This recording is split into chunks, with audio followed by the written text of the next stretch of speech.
more clues for us? We're all set for the next chapter. Yeah, I was just about to come find you. Let's see what it says. Now sprout to life the story's seeds, stirred by wind-born melodies. Then on that breeze the music leaves, fading into distant memories. Seek the place where wind and tale entwine, and once there, make 3 riddles into verse, and 3 melodies into song. For in poetry and song will this story start to blossom. Come on! Another riddle? All that talk about wind and melodies? What do you think the answer could be?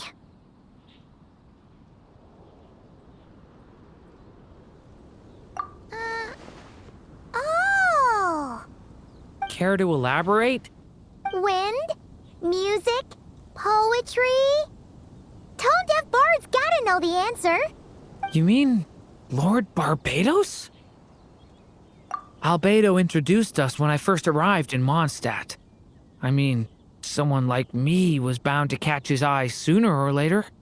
It's better that it's out in the open anyway. Now, how should we track him down?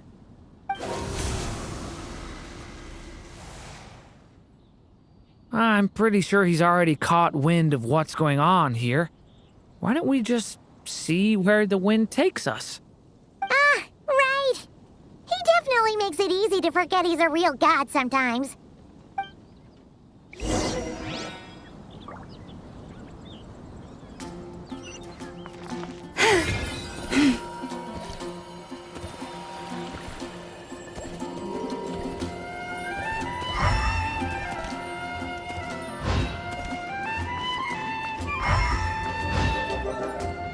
Traveler, Paimon! What a sight for sore eyes! And the little dragon from the fairy tale world. I heard your voices calling out to me on the wind. Something about needing help with a riddle?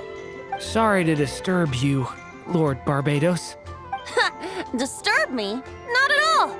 To tell you the truth, I'm just as curious about this riddle as you are. Let me take a look.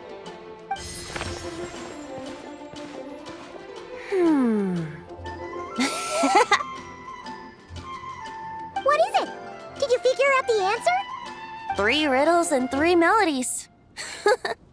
That sure takes me back. The answer you seek lies hidden in memory. Looks like running to Tone-Deaf Bard was the right call after all. Long ago, those mages came to Mondstadt, seeking to test their strength against mine. But I replied, let us make music, not war, and resolve our conflicts through song. So I strummed my lyre and sang them this verse. Oh wind, welcome now, my guests. Pass through verdant leaves unseen, where shape your formless self may take, and offer up a graceful scene, a fleeting gift for welcome's sake. Leap at the edge of a sea of clouds, where land meets sky and sky meets ground. There frighten off the noisy crowds and bring my guests a calm profound. Fly beneath the stars up high, where mortal noise is swept aside, that my dear guests with starry eyes may share the dreams they hold inside. Now go to where I vowed to keep a quiet spot for them to sleep. No clash, no contest bars the way, just tea and mirth to fill the day. There you have it, the 3 melodies. As for the answers to those 3 riddles, I trust you can guess them by now. The woods, the edge of a cliff, and the sky? Correct! Funnily enough, your mother was also the first to solve it, all that time ago. There must be some kind of special rapport between those who write stories and those who sing them. woods, a cliff, and the sky. Oh! So that's where it is! I suppose the spot that answer points to is where you're headed next. You should know, after solving my riddle, the mages even accepted my proposal and made that location their official meeting spot. And going by what your book is suggesting, once you found it, you might want to try playing the melody I just shared with you. Guess you can be pretty reliable when it counts, huh, Great Animal Archon? Thanks for the help, Lord Barbados. Still got questions for me, huh? Yeah, you must have read countless tales in your time, being a wandering bard and all. In your experience, why might an author consider a story unfinished? Unfinished? Well, I guess if there's something left to accomplish in the story, or, if the last line goes, "To be continued." Huh? Wow, your helpfulness lasted for like 1 second. In all seriousness, I would think the answer to that question lies in your mother's story itself. It's not my place to pry any further. All right then, we should get going.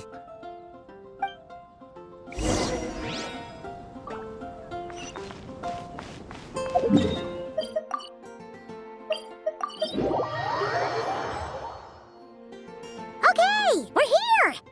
Now, we just need to play the 3 melodies, and we should be able to gather the memories for the next chapter, right?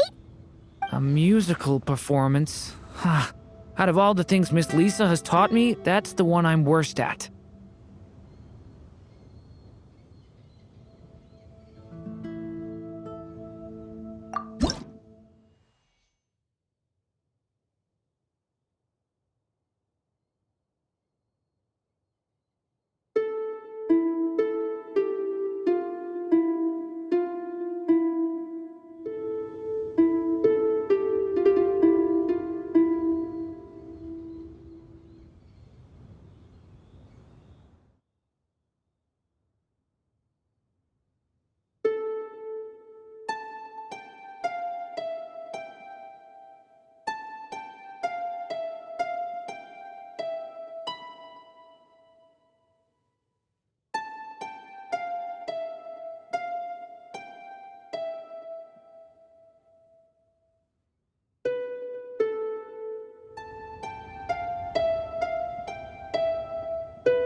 Even a war that shook the world could not halt the witches' gatherings.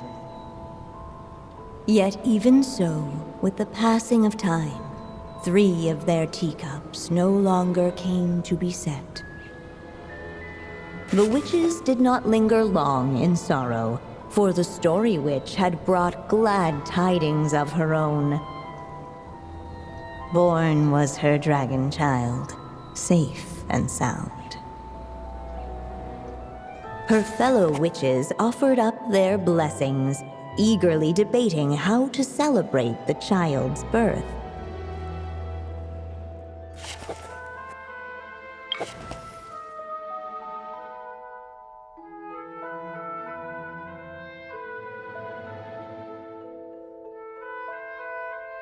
In the end, they settled on the sweetest candy they could find.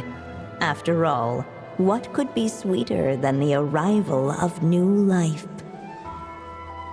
And so, the witches' gathering turned into a birthday celebration.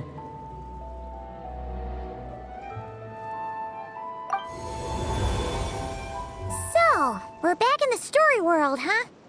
As if from nowhere, new guests appeared at the witches' table.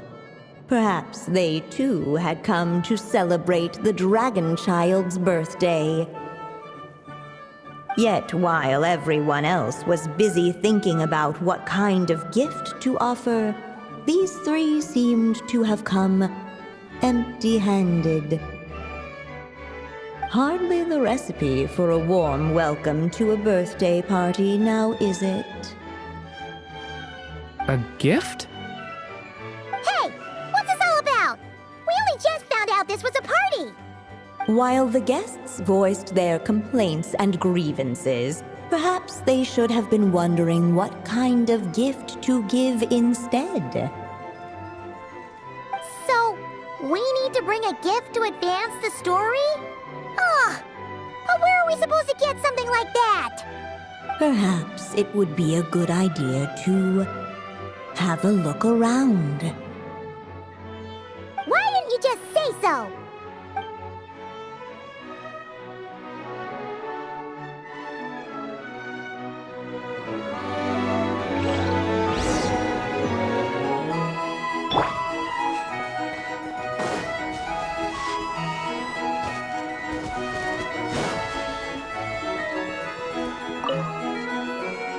Hey, is that the other Durin? Hey, Mini Durin! Nope, no reaction.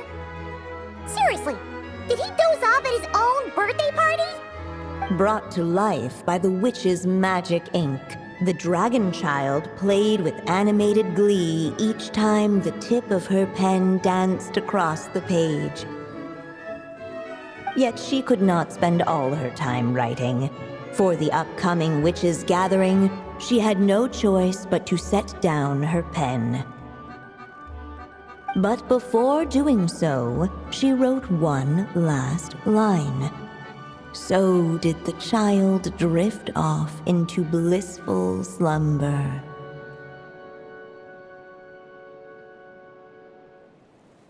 Huh, that's a bit convenient. Strange. I don't remember ever being at any of the mages' gatherings. When exactly was this birthday party supposed to have happened? No wonder you don't remember. From the looks of it, you were probably fast asleep at the time. The witches went on chatting away, ignoring the empty-handed guests.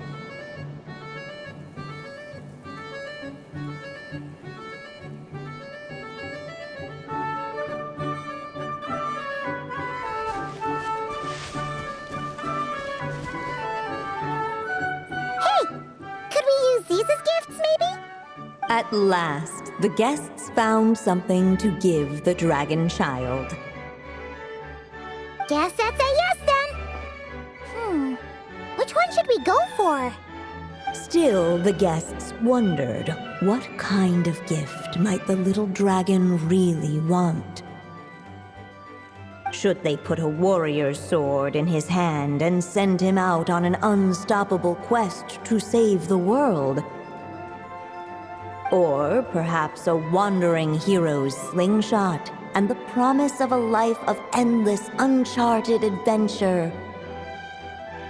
Or maybe even a scholar's tome and the chance to take on all the world's unsolved mysteries.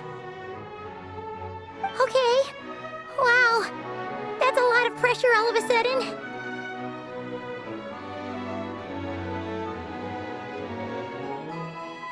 Oh yeah! Technically, we're actually picking a gift for you. So, which one would you prefer? You want me to choose? Wow, this feels kinda special. How come? For as long as I can remember, I've spent most of my time living in the stories my mother created. I always thought my mother had everything written out for me already, just like the toy figures in Constellation Metropole. What I want wanted to do with my own future. Huh. That's something. What did I want back then? Ah. This is the first time I've ever asked myself that question. Sounds like this is the perfect opportunity to answer it then. It's been a while since you left Simulanka, and after everything that's happened, it might be about time to start thinking about your future. Then let me give it some thought.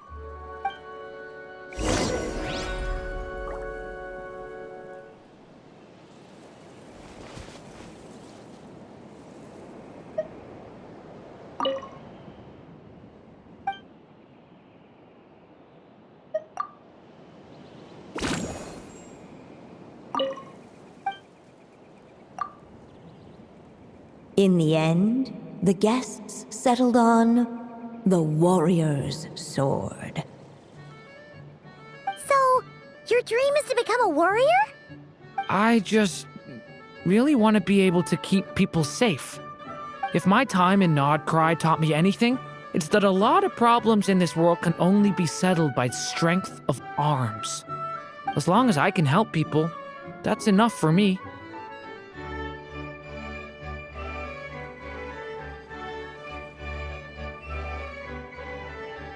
Really?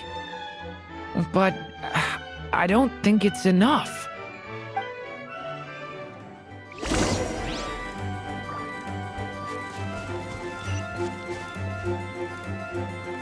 Alright.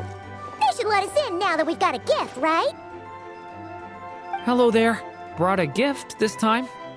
The newly arrived guest presented his gift, wishing the little dragon a future as an indomitable warrior. Accepting the guest's blessing, the Story Witch invited him and his friends to take their place around the table. Finally, she could introduce them all to her dragon child, telling all in attendance about the moment of his hatching, and of course, the name he'd been given. It was then that the Seer Witch, diviner of the stars, withdrew her gaze from the heavens and turned a sorrowful glance upon the little dragon. You gave him the same name as that evil dragon? That's right. But the life I intend for him shall be very different. What folly to love so blindly. For as you must know, a name is the mirror of destiny itself. He who bears an evil dragon's name must also inherit the fate of its previous owner. His fate has been foretold. Then I'll rewrite it. The witches at the table fell silent, for they knew the Seer Witch's words had never once proven wrong. Yet, just as clearly, they recognized the Story Witch's resolve, for there is scarce a force in this world more fearsome than a mother's love. At last, the Merry Witch stepped forward, dispelling the uneasy silence. So be it. Then we'll all lend a hand. Together, we shall rewrite this child's fate. You mean to defy one of the fundamental rules of this world? I refuse to be shackled by such rules. Besides, this is a witches' gathering, is it not? What could be more fitting a subject for this occasion than to defy them? Oh? Sounds like an interesting experiment. I suppose, were we to succeed in this endeavor, we might bring a touch of wonder to this otherwise dreary sky of stars. The Merry Witch finally talked them all round, just like she had done many times before. Warm and strong as the sun she was, so much so, in fact, that those who her light shined down upon had no choice but to bask in it. And so the witches readied their gifts, 3 marvels of the cosmos. For this child, I shall decipher the ravings of the heavens and lay bare before him the trickery of fate. For this child, I shall leave a formula powerful enough to unravel the very origins of this world, that he may seek another solution for the conundrum of his life. For this child, I shall call upon wondrous magic to make possible his impossible wish. All the Story Witch had was the pen in her hand, yet with the love that flowed from it, she resolved to bring forth a marvel of her own. For this child, I shall leave behind the last story I will ever write, and with it, a path to an ending yet untold. With the witch's blessings given and received, the little dragon's fate at last began to turn. In the midst of the dragon child's birthday celebration, the seer witch proclaimed her prophecy. The child had been given the evil dragon's name, and with it, the burden of its fate. But hearing this, the Story Witch vowed to rewrite it all, for such was her love and resolve. And so the other witches offered their gifts in turn, marvels as rare as any in the cosmos. Together, they sought to test one of the fundamental laws of this world, in part to support a mother's love, and in part to sate their own curiosity. Oh, and I almost forgot. Our new guests came bearing blessings of their own. Who knows? Perhaps this extra bit of courage might be all the little dragon needs to change his fate.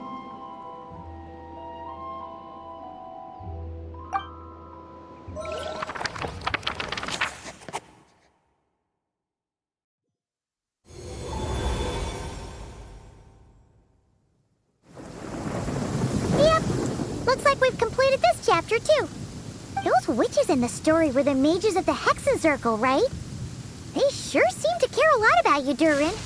But, Paimon kinda had trouble following their conversation.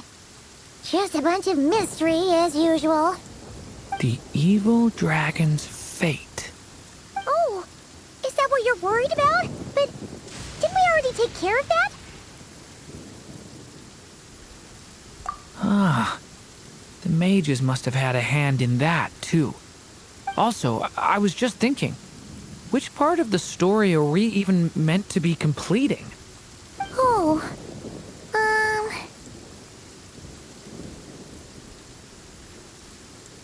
it feels less like we're filling in the gaps and more like we're adding something new altogether.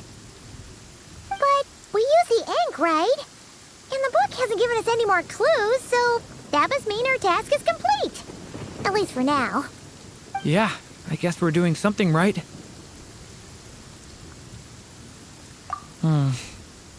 Maybe I'm overthinking things. It's just, this is my mother's final wish, so I don't want to mess it up. Anyway, thanks for all your help. I'll let you know as soon as the book reveals a hint about the next chapter. Okay then. See you in the next chapter.